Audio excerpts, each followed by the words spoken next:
Sa sandaling tumugtog ang musika, lahat ng tao sa Babylonia ay kailangan lumuhod sa gintong rebulto ng hari. Ang mga tao mula sa bawat bansa, lipi at wika ay inutusang sumamba rito. Ang sino man tumanggi ay itatapon ng buhay sa isang naglalagablab na pugon. Ngunit sa araw na iyon, may 3 lalaki na tumangging yumukod. Si Haring Nebukadnesar ay nagpagawa ng isang dambuhalang rebultong ginto. Itinayo ito sa kapatagan ng Dura sa lalawigan ng Babylonia. Napakalaki ng rebultong ito. 27 metro ang taas at halos 3 metro ang lapad. Matayog itong nakatindig at nangingibabaw sa buong kapatagan. Pagkatapos, ipinatawag ng hari ang mga pinuno ng lalawigan. Mga gobernador, mga tagapayo, mga ingat yaman, mga hukom, mga mahistrado, at iba pang mga pinuno ng kaharian. Nagtipon silang lahat para sa pagtatalaga ng gintong rebulto. Isang tagapagbalita ang sumigaw ng malakas. Mga tao mula sa bawat bansa at wika, ito ang utos ng hari.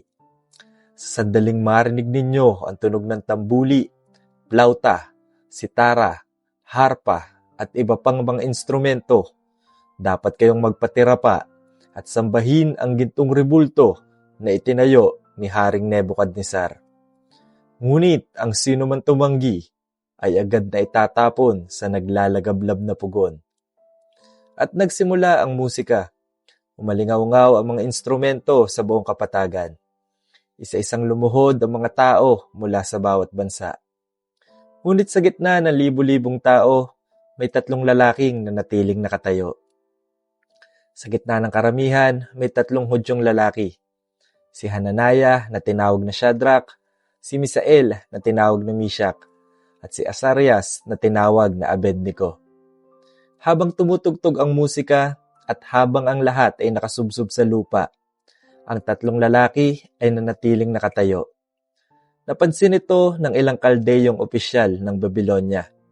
Agad nilang isinumbong ang 3 sa hari. Mahal na hari, mabuhay ka magpakailanman. Nagbaba ka ng utos na ang lahat ay dapat lumuhod at sumamba sa gintong rebulto. At ang sino man tumanggi ay itatapon sa naglalagablab na pugon.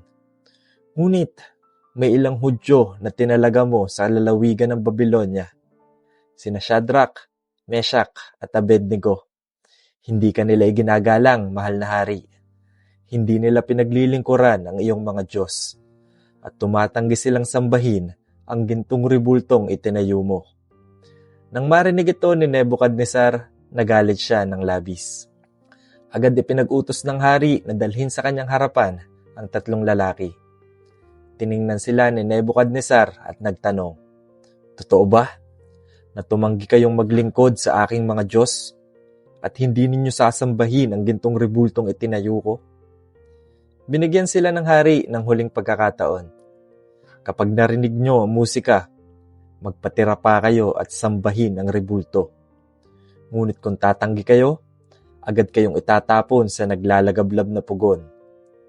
Pagkatapos ay sinabi ng hari, "At sinong Diyos ang makakapagligtas sa inyo mula sa aking mga kamay?" Ngunit mahinaong sumagot sina Shadrach, Meshach at Abednego, "Mahal na hari, hindi namin kailangang ipaliwanag ang aming sarili sa harap mo. Kung itatapon man kami sa naglalagablab na pugon, ang Diyos na aming pinaglilingkuran ang magliligtas sa amin. Ililigtas niya kami mula sa iyong kapangyarihan. At kung hindi man niya kami iligtas, nais naming malaman mo, mahal na hari, na hindi kami maglilingkod sa iyong mga Diyos at hindi namin sasambahin ang gintong rebultong itinayo mo." Namula ang muka ng hari sa tindi ng kanyang galit. Inutusan ni Nebukadnesar na painitin ang pugon ng 7 beses na higit kaysa dati. Pagkatapos, inutusan niya ang pinakamalalakas na kawal ng kanyang hukbo, nagapusin sina Shadrach, Meshach at Abednego. Ginapos sila kasama ng kanilang mga balabal, pantalon, turbante at iba pang kasuotan. Pagkatapos ay dinala sila patungo sa naglalagablab na pugon. Dahil sa madali ang utos ng hari at sa tindi ng init ng apoy, maging ang mga kawal na nagtapon sa kanila ay namatay sa naglalagablab na init. Ang tatlong lalaki ay nahulog sa gitna ng apoy habang sila'y nakagapos. Ngunit biglang napatalon sa gulat si Haring Nebukadnesar. Sandali! Hindi ba tatlong lalaki lamang ang itinapon natin sa apoy? Opo, mahal na hari, sagot ng mga opisyal. Muling tumingin ang hari sa loob ng pugon. Pagkatapos ay sumigaw siya. Tingnan ninyo, may 4 na lalaking naglalakad sa gitna ng apoy. Wala silang gapos at hindi sila nasusunog. At ang ika-4 ay parang anak ng mga Diyos. Agad na lumapit si Nebukadnesar sa bungad ng pugon at sumigaw. Shadrach, Meshach, Abednego, mga lingkod ng kataas-taasang Diyos, lumabas kayo. At ang 3 lalaki ay lumabas mula sa apoy. Nagtipon sa paligid nila ang mga pinuno, gobernador at mga opisyal ng hari.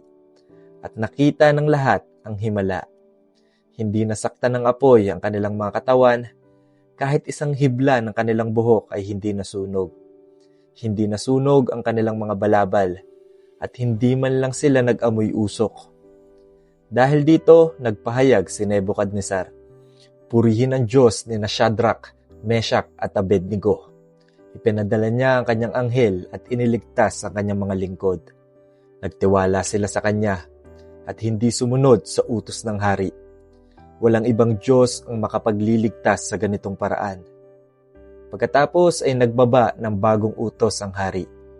Ang sino mang magsalita laban sa Diyos ni Shadrach, Meshach at Abednego ay papatayin at ang kanilang bahay ay wawasakin, sapagkat walang ibang Diyos ang makapagliligtas ng tulad nito.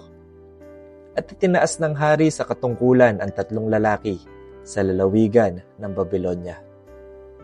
Sa gitna ng naglalagablab na apoy, hindi natupok ang kanilang pananampalataya, sapagkat ang Diyos na kanilang pinaglilingkuran ay higit na makapangyarihan kaysa sa mga apoy ng Babylonia. Ngunit hindi pa tapos ang kwento ni Haring Nebukadnesar. Ang haring nakasaksi sa himala ng apoy ay makakatanggap naman ng babala mula sa langit. At sa pagkakataong ito, ang panaginip ay tungkol na sa kanyang sariling kaharian.